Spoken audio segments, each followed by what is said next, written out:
আপনারা বাংলাদেশের হয়ে উঠুন। আওয়ামী লীগ পরিকল্পিতভাবে গোপালগঞ্জকে বাংলাদেশ থেকে বিচ্ছিন্ন করেছে, ভবিষ্যৎ প্রজন্মের ভবিষ্যৎকে সংকটে ফেলেছে।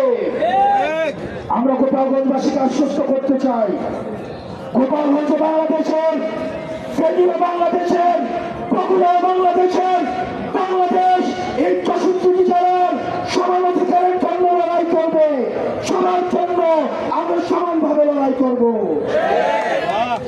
প্রিয় গোপালগঞ্জবাসী, আমরা আপনাদেরকে আহ্বান জানাবো, আপনাদেরকে আমরা জালিমের শাসন থেকে মুক্ত করেছি। আমরা ইনসাফের বাংলাদেশ করার জন্য আপনাদেরকে সাথে নিয়ে আমরা একসাথে ইনসাফের বাংলাদেশ গঠন করব। আমরা স্লোগান দিয়ে আমরা আমাদের বক্তব্য শেষ করছি। এই গোপালগঞ্জের মুজিববাদীদের মাটিতে দাঁড়িয়ে আমরা ঘোষণা করছি, এই মুজিববাদের আস্তানা ভেঙে যাও, গুড়িয়ে দাও, মুজিববাদের আস্তানা, ইনকিলাব ইনকিলাব, মুজিববাদ মুজিববাদ, মুজিববাদ মুজিববাদ, মুজিববাদ মুজিববাদ, ইনকিলাব ইনকিলাব, কোথায় কোথায় বাংলা ছাড়, এই দেশ সমাবেশ, ইনকিলাব ইনকিলাব, মুজিববাদ মুজিববাদ, এনসিপি এনসিপি,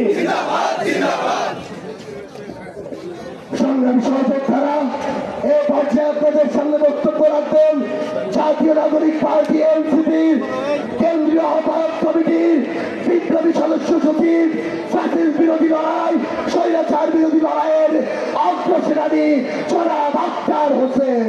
গোপালগঞ্জের সাহসী জনতা আওয়ামী জঙ্গিদের তাণ্ডবের সময়ে এই গোপালগঞ্জে আপনাদের একজনের দাঁড়িয়ে থাকা গোটা বাংলাদেশে আমাদের কোটি মানুষকে দাঁড়ানোর সাহস দেয়। ওরা হামলা করেছে, ওরা ককটেল বিস্ফোরণ করেছে, ওরা রাস্তা আটকিয়েছে, কিন্তু গোপালগঞ্জের সাহসী জনতাকে নতুন বাংলাদেশের পদযাত্রায় থামিয়ে রাখতে পারে না। ওই হিংস্র সন্ত্রাসীদের বলতে চাই, আমরা আপনাদের মতো হিংস্র নই, কিন্তু প্রতিশোধ দিতে আমাদেরকে বাধ্য করবেন না। বাংলাদেশের মানুষ আপনাদেরকে তওবা করার সুযোগ দিয়েছে।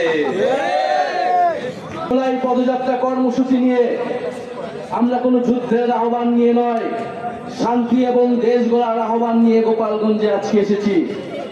প্রিয় গোপালগঞ্জবাসী, আমরা গোপালগঞ্জের নাম বদলাইতে আসি নাই, আমরা এসেছি ভবিষ্যৎ বাংলাদেশে, এই নতুন বাংলাদেশে গোপালগঞ্জ মানুষের অধিকার যাতে রক্ষা করা হয় সেই প্রতিশ্রুতি দিতে। প্রিয় গোপালগঞ্জবাসী, মুজিববাদীরা আজকে বাধা দিয়েছে। গণ অভ্যুত্থানের মধ্যে আমরা বলেছিলাম বাধা দিলে বাঁধবে লড়াই, সেই লড়াইয়ে জিততে হবে এবং সেই লড়াই আমরা জিতেছিলাম। আজকে আবারও বাধা দেওয়া হয়েছে, দ্বিগুণ গতিতে এর জবাব আমরা দিব ইনশাল্লাহ।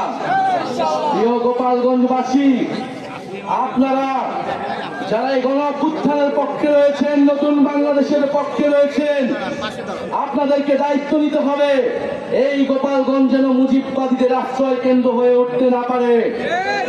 যদি পুলিশ প্রশাসন ব্যর্থ হয়, নিজেদেরকে রক্ষা করার দায়িত্ব, নিজেদের জেলার মর্যাদা রক্ষা করার দায়িত্ব, বাংলাদেশকে রক্ষা করার দায়িত্ব আমাদের নিজেদেরকেই নিতে হবে। সেরকমটা আমরা গণ অভ্যুত্থানে নিয়েছিলাম।